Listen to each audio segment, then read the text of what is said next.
I'm gonna tell you about one of the most terrifying nights of my life. I was pregnant with my daughter Lily. I was 4 months, and I was still at that stage when I wasn't showing. Like 2 weeks later, I had a big old belly, but I don't know. It was like over 2 weeks it changed. But to my story, I didn't look pregnant. I went out with my husband. So this night, me and my new husband, we were newly married. We went to this club called the Jukebox. Obviously, I'm not drinking. I'm pregnant. He had a couple beers. We're having a great night. We're dancing. We're hanging out with friends. And at the very end of the night, like, I am so thirsty. Like, I'm parched. So I just there was like this much beer in there. I didn't even drink all of it. I just took like a little sip just to wet my lips. And my husband got so mad at me. He's like, "What are you doing? You're putting that baby in danger." And I'm like, Paul, I didn't even really drink anything at all. I just wet my lips. That's it. I was just trying to get rid of the dry mouth. So now we went from having a great night to the fact we're arguing on the ride home. And he just, when I get at the stop sign, he just gets out the car and he starts walking home. I'm like, whatever. I was planning on going to 7-Eleven. I want to get a snack. I'm pregnant, right? So I go into the 7-Eleven and the owner's there. I know the owner and one of his employees are there. I'm talking, I go to pay, and I'm like 26 cents short, right? And I'm like, oh, let me put this piece back. And they're like, oh, no, don't worry about it. I got it. And I'm like, you sure? And they're like, yeah. So I'm walking out the door. I'm still talking to them with the door open. And I'm saying, like, thanks for that. I'm sorry, broke ass, right? So anybody that's out there knows I don't got money. They have no intention to rob me. It's clear I don't have money, right?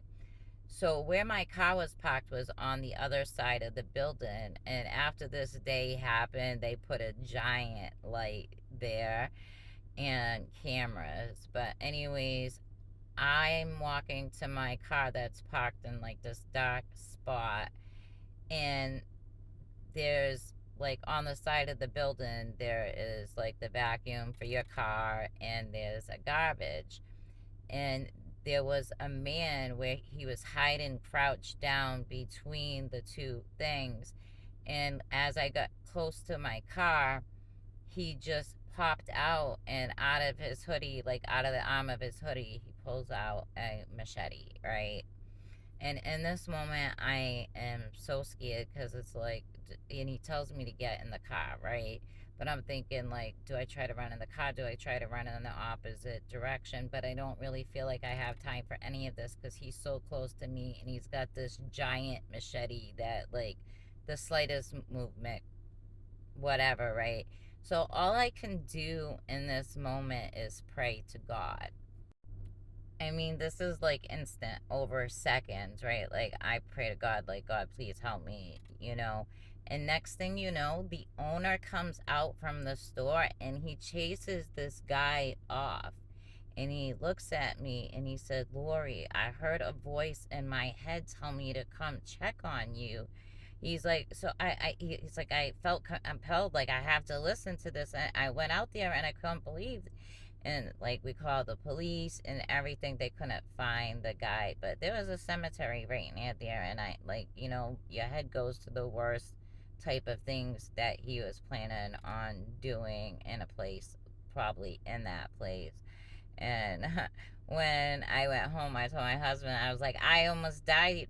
And he thinks like I like nearly missed like an accident or something. But when he finds out that someone just pulled a machete on his pregnant wife, oh yeah, he's like, let's go. We spent hours. He was looking for that guy, no joke.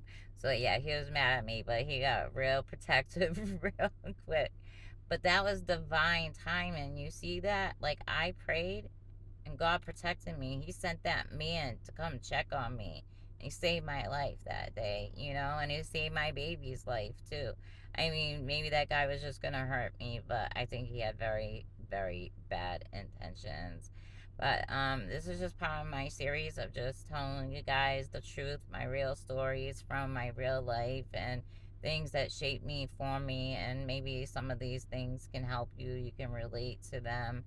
But it's like the adversity is what builds character, right? Anyways, my name is Lori Paris Pike. Please leave a like and follow. And don't forget, you should be the main character in your story, just not everyone else's.